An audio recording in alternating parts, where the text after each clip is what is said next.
خواتین و حضرات، خوش آمدید میری اخلاقی کہانیاں میں۔ یہاں آپ کو ایسی کہانیاں سننے کو ملیں گی جو دل کو چھو جائیں اور زندگی بدل دینے والے سبق سکھائیں۔ اس کی حفاظت کا راز کیا تھا؟ ایک کہانی جو دل کو رلا دے گی۔ تو آئیے چلتے ہیں اس لمحے کی طرف جہاں احساس جاگتا ہے اور دل بدل جاتا ہے۔ حفاظت کا نقاب۔ رات کی پچھلے پہر تھے جب فوجی چھاپے کی آوازوں نے محلے کو جگا دیا۔ وہ جانتے تھے کہ آج کی رات مختلف ہوگی۔ 20 سال سے زیادہ عرصے کی تلاش کا اختتام قریب تھا۔ صبح کے 8 بجے تھے۔ حذیفہ القحلوت، یا جیسا کہ سب جانتے تھے ڈاکٹر احمد عثمان، یونیورسٹی کی طرف جا رہے تھے۔ ان کی معمولی کار، ان کا سادہ سوٹ اور ہاتھ میں لیکچر کے نوٹس۔ راستے میں وہ بیکری رکے، تازہ روٹی خریدی۔ بیکری والے یوسف نے مسکراتے ہوئے پوچھا، ڈاکٹر صاحب آج کلاس میں کیا پڑھائیں گے؟ آج تو تاریخ کے اسباق ہیں یوسف، پرانے زمانے کے ہیروز کے بارے میں۔ یوسف نے سر ہلایا۔ وہ نہیں جانتا تھا کہ وہ جس ہاتھ سے روٹی لے رہا ہے وہی ہاتھ ملک کی سب سے بڑی خفیہ تنظیم کی قیادت کرتا ہے۔ لیکچر ہال میں 100 سے زائد طلباء موجود تھے۔ ڈاکٹر احمد نے تاریخ پر لیکچر شروع کیا۔ تاریخ ہمیں سکھاتی ہے کہ اصل طاقت ظاہری شان و شوکت میں نہیں بلکہ عزم، ایمان اور چالاکی میں ہوتی ہے۔ ایک طالب علم نے سوال کیا، سر کیا آج کے دور میں بھی ایسے ہیروز موجود ہیں جو چھپے رہتے ہیں؟ ڈاکٹر احمد کی آنکھوں میں ایک چمک آئی۔ ہر دور میں ایسے لوگ موجود رہتے ہیں جنہیں اللہ اپنی خصوصی حفاظت میں لے لیتا ہے۔ وہ تمہارے درمیان چلتے پھرتے ہیں مگر تم انہیں پہچان نہیں پاتے۔ شام کو گھر لوٹتے ہوئے ڈاکٹر احمد اپنے پڑوس میں چھوٹی سی دکان سے اپنے بیٹے کے لیے کھلونے اور بیٹی کے لیے کتابیں خریدیں۔ دکاندار محمود انہیں 20 سال سے جانتا تھا، کبھی شک نہیں ہوا۔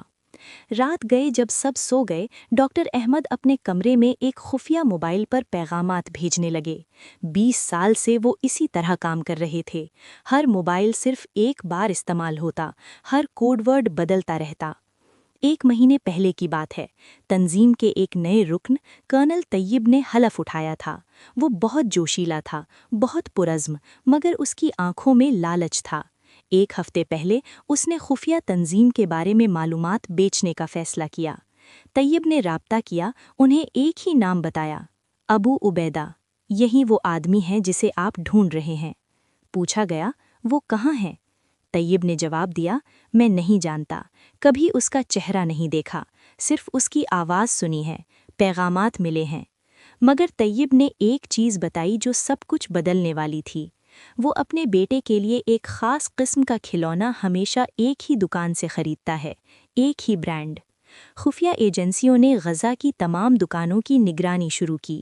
ہر وہ شخص جس نے وہ خاص کھلونا خریدا اس پر نظر رکھی گئی۔ ڈاکٹر احمد کو شک ہوا جب انہوں نے دکان کے باہر ایک نیا بے روزگار شخص بیٹھے دیکھا جو ہر گاہک کو غور سے دیکھ رہا تھا۔ وہ سمجھ گئے کہ وقت قریب آ گیا ہے۔ آخری دن یونیورسٹی میں ڈاکٹر احمد نے خصوصی لیکچر دیا۔ موضوع تھا تاریخ میں غداری اور اس کے نتائج۔ غدار، انہوں نے کہا، اپنی قوم کو نہیں بیچتا، وہ اپنی روح بیچ دیتا ہے، اور اس کی قیمت ہمیشہ اس کی اپنی ہی جان ہوتی ہے۔ لیکچر کے بعد انہوں نے اپنے پسندیدہ طالب علم عمر کو بلایا۔ عمر، تمہیں یہ کتاب دے رہا ہوں، اس میں صرف تاریخ نہیں، زندگی کے اسباق ہیں۔ کتاب کے اندر ایک خفیہ پیغام تھا، شب کا محفوظ رکھنا، نیا قیادت کا نظام چالو ہو گیا۔ رات گئے جب فوجی گاڑیاں محلے میں داخل ہوئیں، ڈاکٹر احمد اپنے گھر والوں کو جگا چکے تھے۔ تم سب اندر کے کمرے میں چلے جاؤ، انہوں نے کہا، کچھ نہیں ہوگا۔ ان کی بیوی کی آنکھوں میں آنسو تھے۔ احمد، تم؟ ہاں میری محبوبہ، اب تم جانتی ہو، معاف کرنا کہ میں نے کبھی نہیں بتایا۔ باہر آواز آئی، احمد عثمان، باہر آ جاؤ۔